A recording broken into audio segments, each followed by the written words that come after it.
So that, for example, is another, just supposed conclusion, a thing that was just a contradiction, a confusion and omission in the first day. No, that is evidence tampering. That is altering the record after the fact. It's dishonest. It's perpetrating a manipulation, a fraud on the American people. That's what's happening.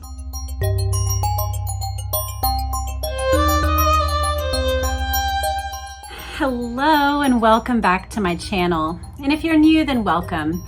I'm Jess Cannell and I would love to earn your subscription. Today, we're going to be talking about something related to the JFK assassination. Now, what this comes from is actually two different things that I'm merging together, and we're going to read selections from two different volumes of the Warren Commission report. But first, what I wanted to do, I wanted to tell you a little story about my life and then how I got to the conclusion that I'm going to share with you about the Warren Commission report. And I know all that might seem a little bit crazy. I don't normally do it this way, but at one point in my life, there was a relationship where I encountered a couple. So when I met this couple, what I noticed kept happening is that the wife was front-loading a bunch of stories that somehow would put odd character traits into context that made it somehow a little more acceptable. She would use phrases that made me see his behavior in a particular light that was a little less off and a little more of an accepting mindset of like, oh, he's just that way. As time went along, what I realized was actually the very things that she had warned me about. For example, oh, some people think he's harsh, but actually he just is getting his words out so fast. He doesn't think about what he's saying and he hurts people's feelings accidentally and he doesn't mean to. Well, what I actually realized is he was really cruel. He did use his words really carelessly. He did hurt people's feelings, sometimes on purpose. And what she had done was front load my understanding of her husband. She was giving me a framework through which to view his behaviors that at first was like, oh, okay, I guess I understand that. Like he's just a little socially this way or that way. But as time went along, actually what I realized is that she had malformed my view. She had transformed what would have been a cold impression of his behaviors, just an intaking of his personality, just like we do with anyone. And by giving us all this front information, it caused us to view very unhealthy behavior patterns in a particular light. That is front loading. And when I went to look it up today, the actual description of what I'm talking about, a little more informal language so that it would fuel our discussion today. And I'm just going to read you what I found. It said, so what I looked up was front loading and narcissism. I just wanted to get a general, like, are there articles? Is there scholarly research? And here is the summary of those terms. It says, while the term front-loading narcissism isn't a formally recognized psychological term, the concept of front-loading narratives has been used to describe a manipulation tactic. Let's remember that. It's manipulative to do this. Employed by individuals with narcissistic traits. In this context, it refers to the act of aggressively presenting a narrative or an interpretation of events before a conflict or challenge arises, aiming to control the perception of the situation and deflect any potential blame or criticism. So what it is a manipulative effort to preemptively frame the other person's understanding of a situation that wards off potential criticism in order to protect the one that we're manipulating about. So narcissists do that about themselves, or sometimes in the situation that I encountered, the wife did that about the husband. But what we're going to talk about today is how two different presentations of the Warren report, that's the Warren Commission's report of President Kennedy's assassination, did this to the American people. So what we're going to do is dig in, and let me just tell you where this came from. So probably 5 or 6 months ago when I started covering the Kennedy assassination materials, and from an angle that let viewers know that, you know, I'm pretty skeptical of the official narrative. I don't believe that there was Oswald and Oswald alone as the assassin. When I started doing that, and this was before President Trump said he was going to release documents, of which we still don't have all of the documents, but regardless of that, this was before any of that, and I just was saying, I don't believe that. And I started getting comments, which I'm sure I'll get at the base of this video as well, pushing me and dogging me like, have you read this, that, and the other? And have you read all these 15 different books? And definitely, you know, Gerald Posner's Case Closed. And have you actually read the Warren Report? Which to actually read the Warren Report would be reading 26 volumes that are larger than this. It's the chronicling of every single piece of witness evidence and witness testimony that was given in that roughly 10-month time period when the Warren Commission existed. To back up a little bit, what was the Warren Commission? It was created by President Lyndon B. Johnson, I believe 6 days after President Kennedy's death, in order to do an investigation into his death. And Earl Warren, the Chief Justice of the Supreme Court, was chosen and leaned on hard by Lyndon Johnson to chair the commission in order to give it gravitas and a sense of trust from the American people. So, but I say all that to say, the critics who brought those criticisms of me, I thought, you know, I do want to read the Warren Report. I am not at all averse to information. In fact, I am eager for information. I want to understand the situation. And I'm only about a year, less than that really, into my digging, my actual digging. I mean, I have been interested in the case for, let's say 25 years, maybe 25 years. But I was raising children in that time. I'm a homeschool mom. I have not at all. Occasionally I would read a book or 2 or 3 in a year.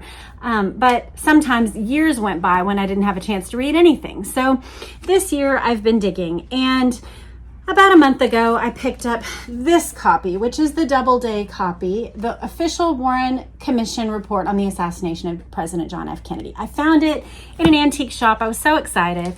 And one night I opened up to read it, and I found that when I opened up, page 1 was not the Warren Report. Actually, it's an analysis and commentary by Louis Nizer, which I found interesting. I thought, I wasn't expecting to get when we look, it's a 28-page introduction from somebody that I've never heard of. Now, granted, he may have been very prominent in 1963. And then recently, a friend of the channel mailed me a bunch of books, which we're all so grateful and thankful for.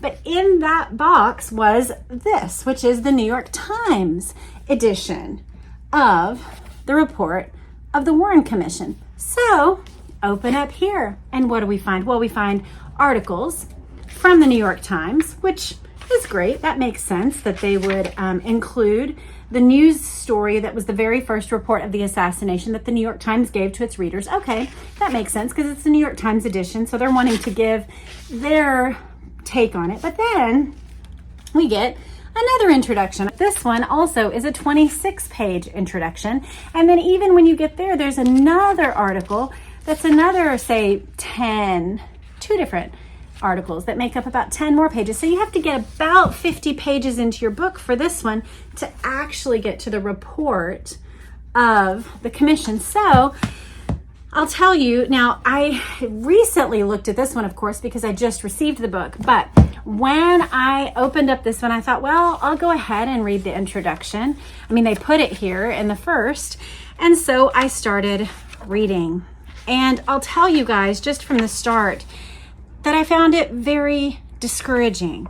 The first thing that I want to say about this one is that as I read all down this page, and I think Lee Harvey Oswald and Kennedy are mentioned like once on this page, But then you go all down this page and you get to here before you get to Kennedy again. So we get just a page and a half of just what I would say is front loading. So let me read some of it to you guys and you can let me know what you think. 4 presidents of the United States have been assassinated. Lincoln's death was followed by a trial of conspirators before a specially created military tribunal. In both Garfield's and McKinley's assassinations, the killers were caught in the act, conceded their guilt, were tried in a court, and were condemned to death. President Kennedy's assassination differed from the others in that he was shot from a distance by an assailant unidentified at the time. So far, so good. When Lee Harvey Oswald was apprehended, he vehemently denied any guilt. Within 48 hours, he was killed by Jack Ruby, removing the possibility of his being tried by traditional processes. Thus, an incomprehensible tragedy was surrounded by unique circumstances never experienced even in the 3 prior presidential assassinations. Shock throughout the world was compounded by uncertainty. So, we get part of a poem, we get some goings on, but then he goes to this. Listen to this. When a plane inexplicably explodes in midair and all perish, we find it difficult to accept the theory of spontaneous occurrence of numerous coincidences, and so we rush to suspicious theories of Russian sabotage or privately planted bombs. Nevertheless, investigations have on many occasions been able to trace the causes from preserved wreckage and testimony. In one case, it was revealed that the pilot raised the landing gear instead of the flaps during the landing roll, that the engineer failed to change the fuel selector to another tank, that the co-pilot, in attempting to pick up charts from the floor, accidentally hit the landing switch. So 3 mistakes in one. Do you see what I'm talking about this being a front-loaded conversation? We are talking about an assassination. Imagine the nation a year out from the biggest horror, the biggest tragedy, the biggest incident of nationwide trauma inflicted on the nation. And everybody gets their copy eagerly and they start to read. And then we're talking about a plane explosion? We're reading a poem? Why are we getting to the evidence?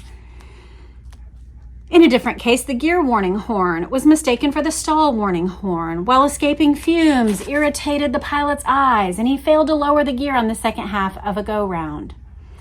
In another instance, starlings in flight were sucked into the engines, providing a bizarre explanation for the otherwise inexplicable. Okay, so in the last one, he just points out one mistake. Just starlings that were sucked into an engine, and then it looked like an inexplicable accident, but it was actually explainable by these starlings that were sucked into the engine. What he's doing is front-loading. He says, I stress this phenomenon of extraordinary, spontaneous coincidences as a possible explanation of otherwise unfathomable tragedies, because it goes to the heart of the Kennedy assassination problem. Our country, which is powerful enough to protect entire nations, was unable to preserve the life of its president. Now, I would say we were not at all unable. What could have been done? No ride through Dallas would have been one. No publishing the route would have been another. Put on the bubble top. Utilize the little handles and the little step that's exactly behind the president and the first lady on either side so that Secret Service agents can be at the ready. Any of the above, right? Don't have a 55-year-old driving the vehicle so that he can have quick reflexes instead of turning around and then checking a second time before he actually pushes pedal to the metal. Have the buildings assessed in the city. If you're going to do a parade through a city, make sure every single tall building has been assessed and secured. Many things could be done. So we could have protected the life of our president. It's wrong to put it on our country. Our country did not assassinate the president or fail to protect him. But he talks about how we don't want this uncomfortable solution of an inexplicable, bizarre explanation of just a series of unfortunate coincidences. And so instead, we turn towards explanations like an ingenious group of conspirators backed by foreign forces or traitorous domestic plotters. Even some ensconced in government must have been behind a deed so successfully executed. Rumor breeds in such soil. It goes on, but I'm not going to insult your intelligence with this. It goes on, and at no point does he actually start appealing to the evidence. He appeals to authority of the Chief Justice, which was why Lyndon Johnson picked him. Earl Warren didn't think it was appropriate for himself to serve in that capacity. He resisted quite strongly.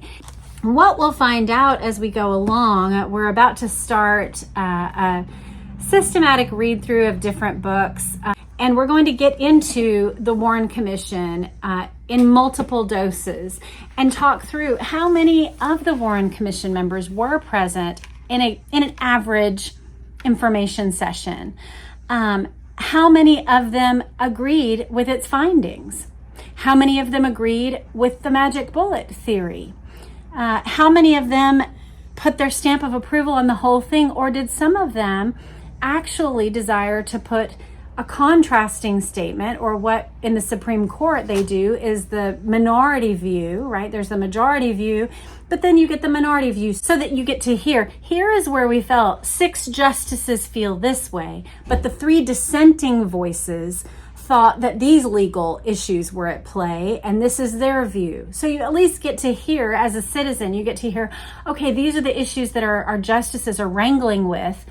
This is why they came down this way on this case. But in this case, they might have, in a case that leaned with these particulars, perhaps some of them might have leaned this way. Or these are the issues that these justices on this side feel are significant and want us to know about. We get no such thing with the Warren report. We get only the majority view, even though multiple members wished for there to be a dissenting view presented as well. It's important to know that. I didn't know that. Now we move on to the New York Times edition. In their introduction to the Warren Report, it was written by Harrison E. Salisbury. We're told he was the assistant managing editor for the New York Times, and I'm just going to read some of that one. And you can see the front loading that goes on in this report. Now, this one, what they did was appeal to bigger pictures. Sometimes tragedies just happen. Sometimes the oil leak happens while the landing gear doesn't go off and the person's head knocks the lever and whatever. Sometimes there's just starlings that fly into the engine. So he was appealing to random chance and our desire that we'd rather have it not be random chance. We'd rather be able to protect the president. And so it insults our capacity for strength to believe otherwise. So instead of believing a coincidence happened and one man was able to pull off this series of unexpected events, instead we lean toward conspiracy. That was his argument. This argument we're going to hear right now. The quest for truth in the Kennedy assassination has been long and arduous. The Warren Commission spent the better part of a year in exhaustive examination of every particle of evidence it could discover. Every particle. One of the things that has struck me, I've recently shared Matt Crumpton's podcast with you guys. He came on the channel. We talked about LBJ, and I would just point you toward the Solving JFK podcast. If you go to his channel and you go to episode 1, you can listen through, and it's a systematic examination of the assassination in a way that I've never done on this channel. We are reading popcorn style various books at the pace and with the resources that I have available to me. But he went through and has examined very carefully, point by point, systematically through the assassination. One thing that struck me as I've been listening through his catalog of episodes is how very many times he says this witness was somehow never questioned by the Warren Commission.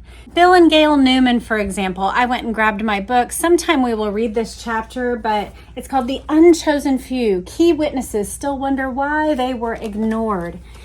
There are so many. Bill and Gail Newman, if you don't know, are those two who were basically sitting right next to the president, right there on the grassy knoll. They're the ones who leaned over their children and were famous for having been, covering their children just moments after the shots rang out. And they were interviewed on television that day. They were certainly known about. Everybody photographed them. Their account was taken for the news. They were never called to give their account before the Warren Commission. And there are so many witnesses for whom that was the case. So we should ask ourselves why. Why does this say an exhaustive examination of every particle of evidence it could discover, and yet they left out a key witness's input? Y'all, I just can't help myself. I want to read a little bit of this for y'all so that you can understand what I'm talking about. Bill and Gail Newman and their two young sons, 4 and 2, were among the closest bystanders to the presidential limousine. We heard the first 2 shots as the car was coming toward us and still some distance from us, he explained to an interviewer. But when the last shot hit, we were probably no more than 8 feet away, as close as from me to you. They were close enough to see Kennedy clutching at his throat, close enough to see a bright splash of blood on Governor Connolly's shirt and his eyes bulging with pain, close enough to see, a split second later, the side of Kennedy's head blown off, close enough to hear Jackie cry out in horror, "Oh my God, no, they've shot Jack." As the fatal shot struck, the Newmans realized what was happening. Convinced that the shots were coming from behind them, and sensing that they were in grave danger of being hit themselves, the Newmans reacted with a protective instinct known to every normal parent. They instantly pushed Billy and Clayton to the ground and threw themselves on top of the 2 youngsters, shielding them with their own bodies. So these eyewitnesses were never called. Why not? They were right there. They saw it all. They watched it as it was happening. Imagine it for yourself. Say 50 feet away. There's a clear shot. The president's hand goes up. They see blood on Connolly's shirt. They hear Jackie. The fatal shot happens right in front of them, and they can tell that the shots are coming from behind them. And they're not called. Makes no sense to me. So when I read a sentence like this, the Warren Commission spent the better part of a year in exhaustive examination of every particle of evidence it could discover. Honestly, I just want to throw this book. That's how I feel about it. It is gaslighting the American people to act that way. It is appealing to authority rather than truth. There were many witnesses like Bill and Gail Newman who were not called. The Warren Commission sought to wrap up their investigation before the 1-year mark. They didn't want it to drag on and on. Something that you see as you go on along is that very often not one member was present, or if one member was present, it was the one member who had been in the CIA, at the head of the CIA, and had been fired by Kennedy, Alan Dulles. He was the only one without a job. He was the only one who could make it to more of the meetings than I believe anyone else attended. So what you picture is these men carefully looking at the evidence, setting aside their important work because this is the moment. This is the matter of the day. This is what deserves their attention. Set everything else aside. This is what I've got to do now. That's not the truth of it. These men still had their normal, ordinary government jobs, or extraordinary government jobs in the part of the Chief Justice. They still went about their normal work. They still went about their lives. In their free time, they're showing up to an odd meeting here or there. So it's just not true. It's not true that the Warren Commission spent the better part of a year examining evidence, and it's not true that every particle of evidence it could discover was being exhaustively examined. It's all false. That entire sentence falls. It's not true. We're in sentence 2 of his introduction. We'll keep going, but I'm gonna tear this thing apart with the truth. It says, it questioned hundreds of witnesses. That's true. Sought expert testimony on each phase of the case where expert testimony was applicable, and attempted to evaluate every theory advanced about the killing, no matter how absurd, extreme, or flimsy it might seem. One wonders how they examined every theory when many, many witnesses were not called, and those who were called, who saw extraordinary things, the minute that their testimony got close to something uncomfortable, Arlen Specter or others, he wasn't even on the commission, he was just a lawyer for the commission, but Arlen Specter or others would veer the questioning to a totally different topic, away from, it's like they came to the precipice of something that's actually interesting, something that might actually hold an answer, like license plates of cars that were moving through behind the grassy knoll in the 30 minutes beforehand. Something that caught Lee Bauer's eye happening behind the fence. And then they totally go to a different topic. Veer off in a different direction. Come on, we're not going to talk about that. We're going to talk about this thing over here. Interrupting him in mid-sentence. Humble Lee Bauer is sitting there going, I figured if they wanted to know, they would have asked. And I went in deciding to answer the questions that I was asked. So they didn't get all the answers because they were not exhaustively examining. They were not attempting to evaluate every theory advanced about the killing, no matter how absurd, extreme, or flimsy it might seem. That is not what was true. The Warren examination has not been the only one. The case has attracted dozens of independent investigators of varying degrees of competence. Do you see what's happening here? There is an appeal to authority, which is a fallacy. I don't know if it's here on my shelf. I think I moved it over there. But in my homeschooling library, there's this book called The Fallacy Detective. And it's to teach children how to recognize logical fallacies. And one logical fallacy is if I was to say, well, I have 9 children, and so therefore I can expound upon parenting theories that you cannot. You peon with less children than I. It is an appeal to authority that actually doesn't hold any legitimacy. Like, I could be a terrible mother. The fact that I have 9 children doesn't actually give me a leg up on you. There might be some things that I know. There might be some things, but my word isn't suddenly law because I have achieved this or that. It's true of a doctor. Many doctors got it wrong in COVID. It's true of a lawyer. Many lawyers have fumbled in a legal matter, which is why we have the Supreme Court, because we recognize every single legal mind, every single judge doesn't get it right. So just because somebody has authority does not make them right all the time. And just because somebody is an investigator without a title does not make them incompetent. But that's what's being implied by this sentence. The case has attracted dozens of independent investigators of varying degrees of competence. We'll continue. But I don't like these logical problems where they are pointing to this rather than the evidence uncovered. Maybe somebody doesn't have a degree, but they have uncovered fascinating and important evidence that the country needs to know about the case.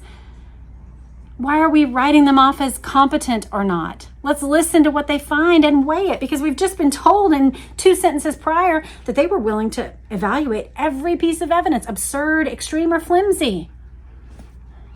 No, that's not how they actually went about it. In the first hours and days and weeks after the president was shot, newsmen and correspondents from all the major news gathering organizations in the world conducted separate inquiries. Some of the early investigations were notable in scope. With the uses of history in mind, the New York Times set for itself the task of looking into every possible clue and factor which might concern the case. Well, good for you, New York Times. That's what you should do. It was this newspaper's investigation, for example, which first ascertained many vital facts concerning the background of Lee Harvey Oswald, information about his childhood, the nature of his life in New Orleans in the summer of 1963, his activities on a trip to Mexico City just before the president's death. If you listened to that interview with Matt Crumpton, he points to the Mexico City trip as the smoking gun of the Kennedy assassination information. But he is still working on that, so you can go over to his show and see that. It continues, the early inquiries, like that of the New York Times, had as their objective the uncovering of the basic information in a confused and bewildering situation. They were not intended to prove or disprove any particular thesis. They were designed to establish, if possible, what had happened and who was involved. They were aimed at giving the public the necessary information on which to base a judgment. Well, excellent. As far as that's true, that's good. You should write those kinds of investigative articles. You should give people the information. That's how a constitutional republic is designed to operate. That people have the power. We exercise our power by voting in representatives by the necessary information that we have been given by the journalistic class. Later on, a host of other inquiries and investigators appeared on the scene. Do you see what's happening? We, the official journalists, were already digging and doing a great job. We were doing it all according to the standards. We were upholding journalistic standards exactly like you would want. Later on, some others came on the scene, you guys. In many instances, they were not so much interested in establishing facts as in proving or disproving theories as to how President Kennedy had been killed and who was responsible for the crime. Frequently, these theories were self-serving, designed to advance some special political goal or cause. Because, the New York Times and its editors have no political leanings. They have no desires. They have no opinions at all, you guys. The absurdity of this, that those people over there have political goals in mind. We don't. We are so honorable and ethical. We never think about that kind of thing, you guys. We just think about bringing you the truth. That's what they're saying. We think about bringing you the truth. Those other people who showed up on the scene and started investigating, and they just have political causes in mind.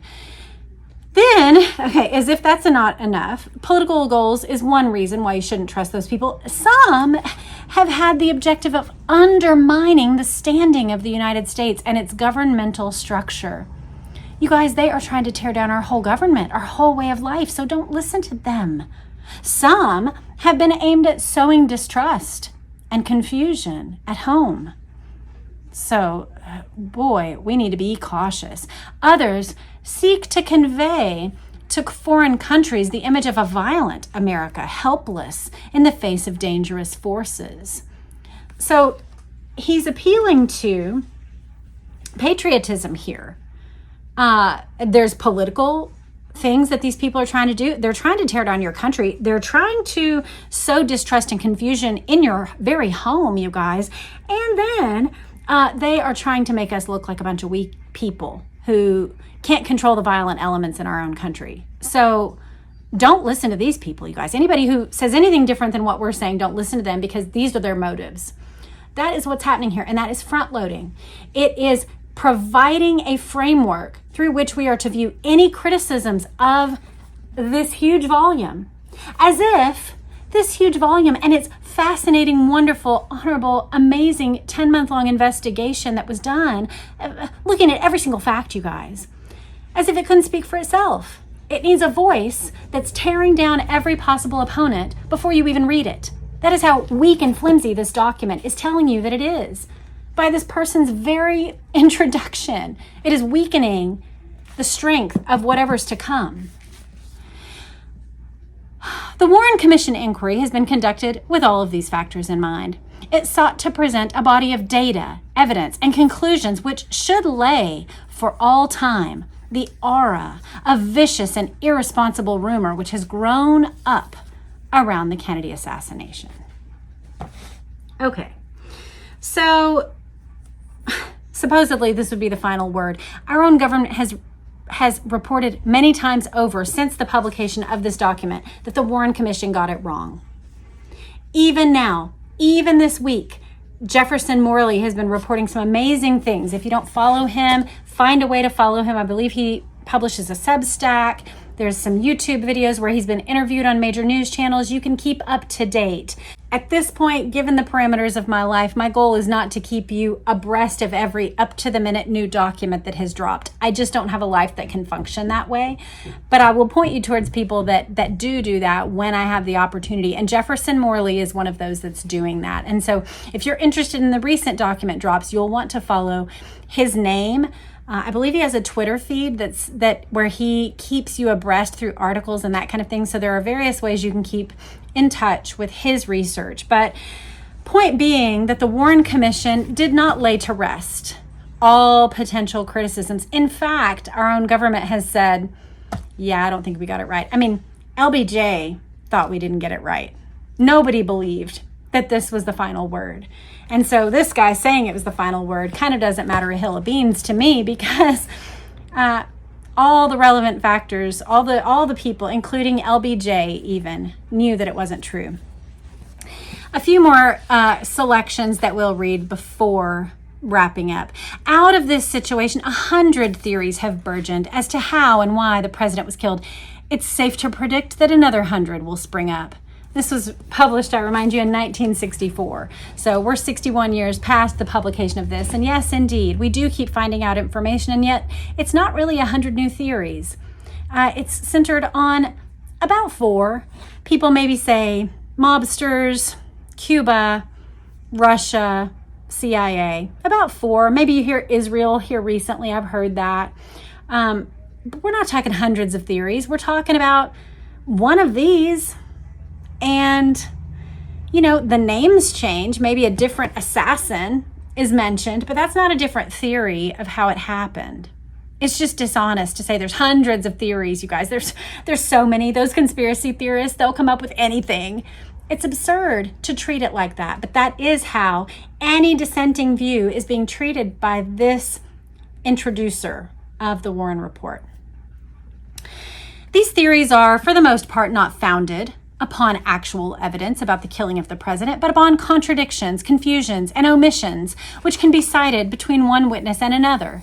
Many of them, for example, bear down heavily on the fact that the Dallas police and other officials in the first hours after the killing reported first one thing, then another. Yes, for example, for hours, the weapon was a Mauser, a German Mauser. And then suddenly, inexplicably, it went from being a German Mauser to an Italian-made rifle, a Mannlicher Carcano. The first report, Robert Groden has it in his book. Here, my copy of Robert Groden's book, JFK Absolute Proof, comes in handy. If you don't have a copy, I will put in the comments how you can get a copy from the author himself. He will sign it for you.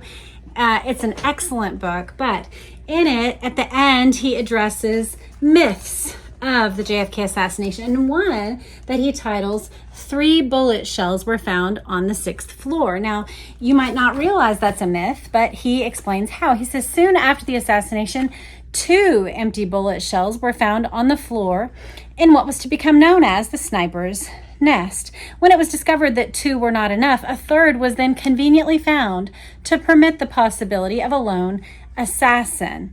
The fact that the Zapruder film would not allow this theory to stand was not yet known.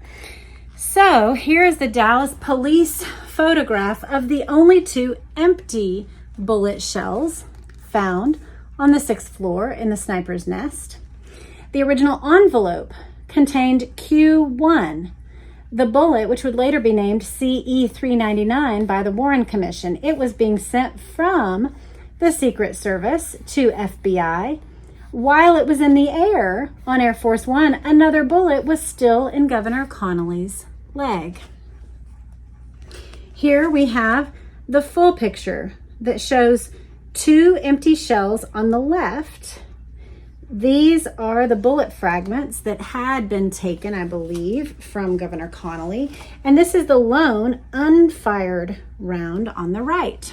His note on this page of the same photograph, you can see, and he points out this one. He says, notice the size of the bullet fragment. It's a metal fragment that was removed from the arm of Governor John Connolly. Notice its size as compared to the bullet on the right. This fragment, according to the single bullet theory, would have had to come from CE-399, which is the magic bullet. The fragment is way too large. So he has a listing here of the police report of Q9 metal fragment from the arm of John Connolly. So there's the Q6 6.5 millimeter cartridge case, Q7, these are these 2, Mannlicher Carcano cartridge case, and then this one says Mannlicher Carcano cartridge from rifle. than the metal fragment from the arm. So what we end up with here on the evidence sheet from the Dallas police photograph is 2 bullet cartridges from what had been fired, a bullet fragment that was found in the arm, and then this one that was found also that was just an entire unfired round. So this was all what was found on the 6th floor. Then he shows how the original police report correctly stated that there were only 2 bullet shells found. You can see here on the page, it says spent rounds 2. Then all of a sudden it switches and we get, this is the one where a 2 has been replaced by a 3. It was adjusted to here, and now we have a new police report that shows now that 3 rounds were fired. So they adjusted their own explanation of what happened. I'll point out that the FBI's photograph also matches the 2 spent rounds and 1 unfired bullet. That's strange. So that, for example, is another just supposed conclusion, a thing that was just a contradiction, a confusion and omission in the first day. No, that is evidence tampering. That is altering the record after the fact. It's dishonest. It's perpetrating a manipulation, a fraud on the American people. That's what's happening in that. And this, it's not contradictions, confusions, omissions that can be cited between one witness and another. Like, oh, this person said this person said that. You understand how this happens. People say different things all the time. No. It says many of them, for example, bear down heavily on the fact that the Dallas police and other officials in the first hours after the killing reported first one thing, then another. Yeah, that is a big deal. It's a big deal that they said there was 2 spent bullets and 1 that was unfired, and then they changed it to 3 spent bullets. And that's it. That's what we're told. Very odd, isn't it? Do you find it odd? I find it odd. They continue, the circumstance that the whole city was in a state of confusion and near hysteria is discounted in order to construct new and deviant accounts of what actually occurred. Based on such an approach, books and pamphlets have poured in from the presses, particularly in Europe. Not a few political movements are engaged in a deliberate attempt to shape Kennedy legends which will fit their particular purposes. So again, we're appealing to the enemy here. Like, there are other nations, you guys, who are trying to manipulate this. Let's not let them divide us. The enemy's afoot. We've got to watch out for them. They're the ones we should watch out for, not some of us. We don't need to look within for the wolves. The wolves are out there, you guys. That's what's being said in that argument.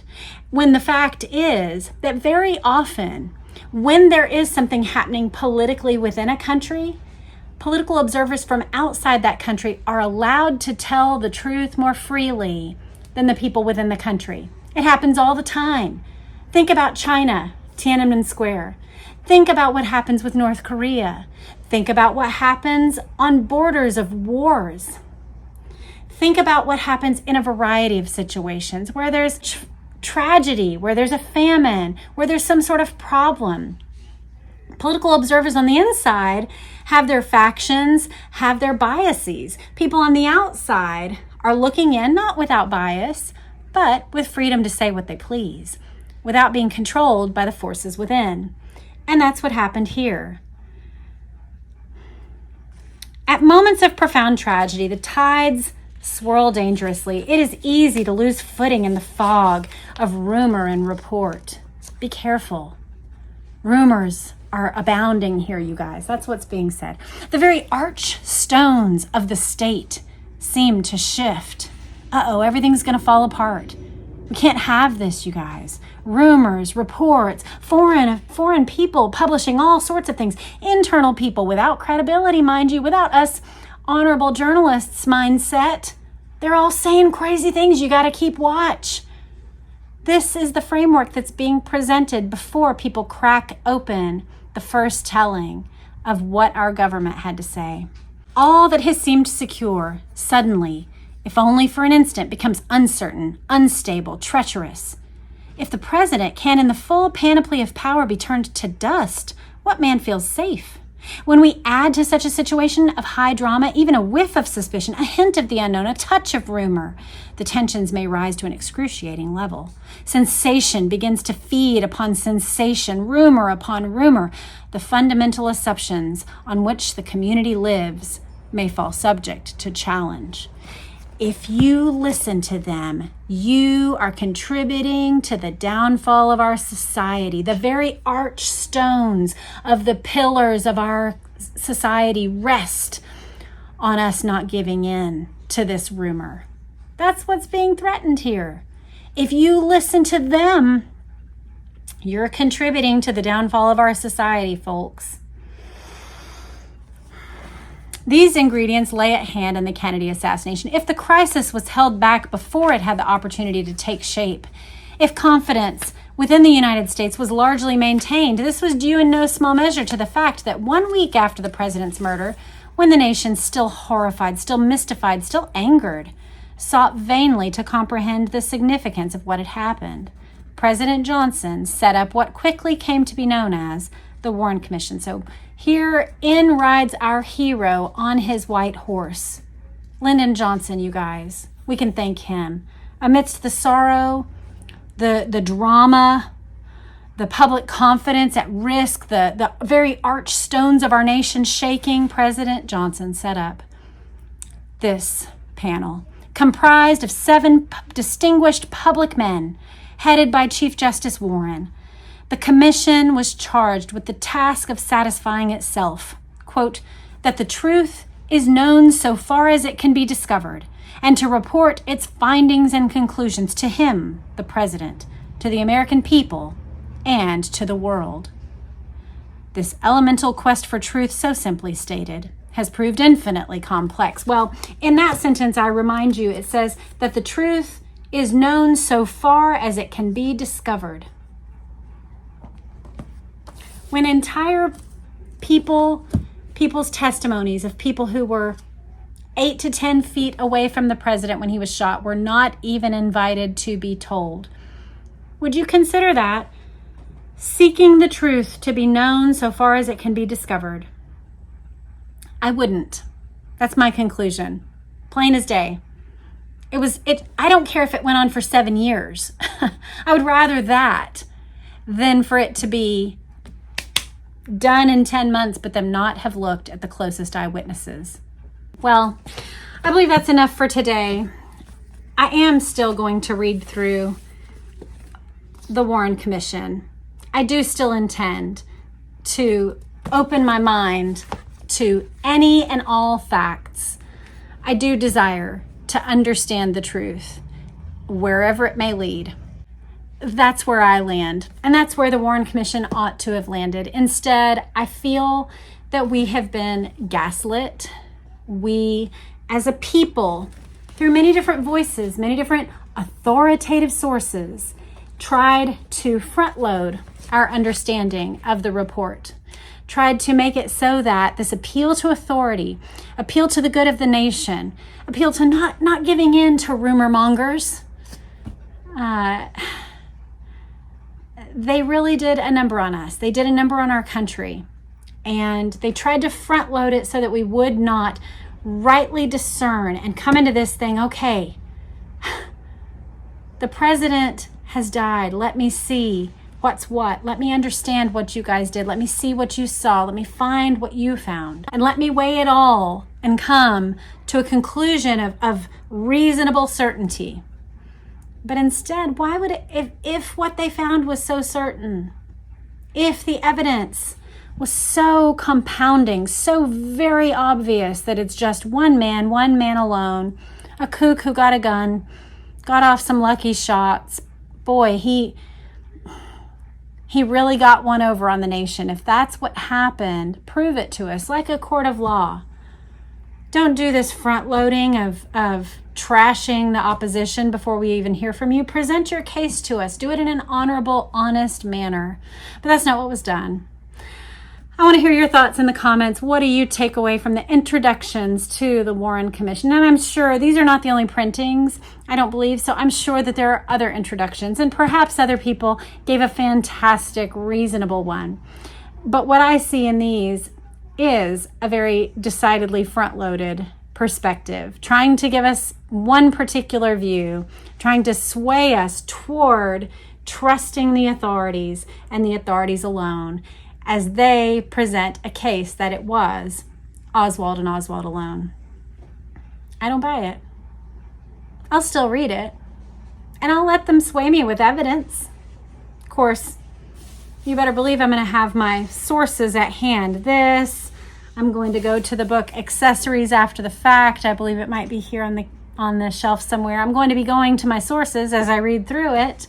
But their introductions do the opposite of giving me confidence in it. Instead, it makes me on high alert that perhaps, just like a narcissist who's front-loading me with a particular view, that actually I might be being manipulated, and I might need to watch out for ways that I'm being manipulated. How about you? Let me know in the comments. I want to hear from you. And like I said, pretty soon we will be going through a fairly systematic view, a good look over the JFK assassination and the investigations afterward, including the Warren Commission. We will do so through a variety of books. Now that I have such a collection, I want to share it with you. But we will look together at those things. That will be in the coming months. I have some travel coming up, so we're just going to see what we can get. And it may be some random articles and maybe some random episodes until I can be more regular with my videos and be more systematic. I do hope to get out some of the Groden videos soon, so be looking out for those. But we'll just do what we can do in the next few weeks. And by the time we get to, say, August, we will get into our overlook over the JFK assassination. So I hope you'll come back for any and all of those, and let me know what you think in the comments. See you soon. Bye.